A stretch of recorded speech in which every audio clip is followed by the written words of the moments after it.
I have a space topic, but it starts with an Elon alert. Of course. All right. It's not all about him, but next month, SpaceX will launch its Super Heavy booster rocket, which is the largest launch system in history.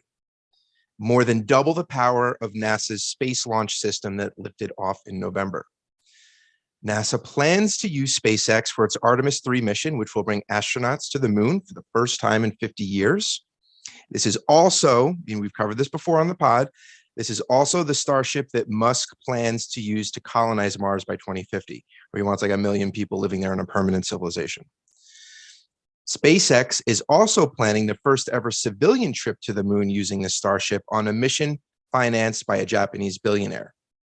And we've talked about this type of topic at length on past episodes, but I decided to do a little bit more research on properly funding NASA.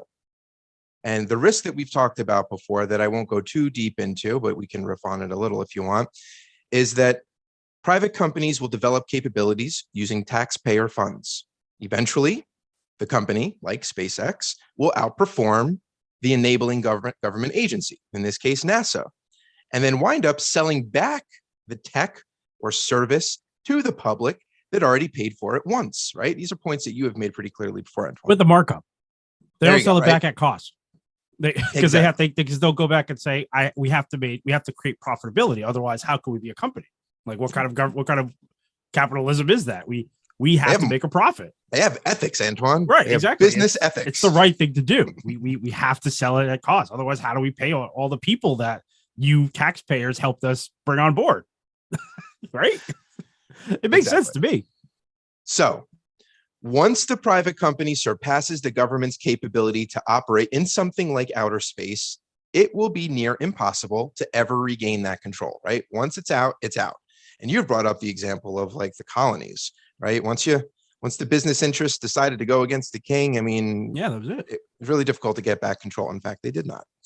So the problem with that is that people have much less say in the operations of a corporation than they do in government. For as little say or voice as you think you may have in government, you have even less in a corporation.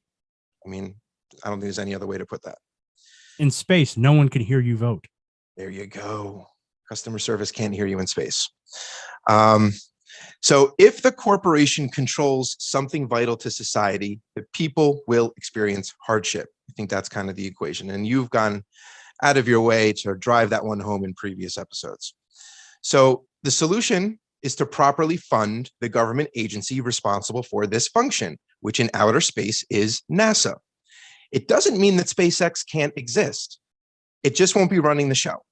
It will be a tool for NASA to contract, just like NASA contracts a lot of other things today.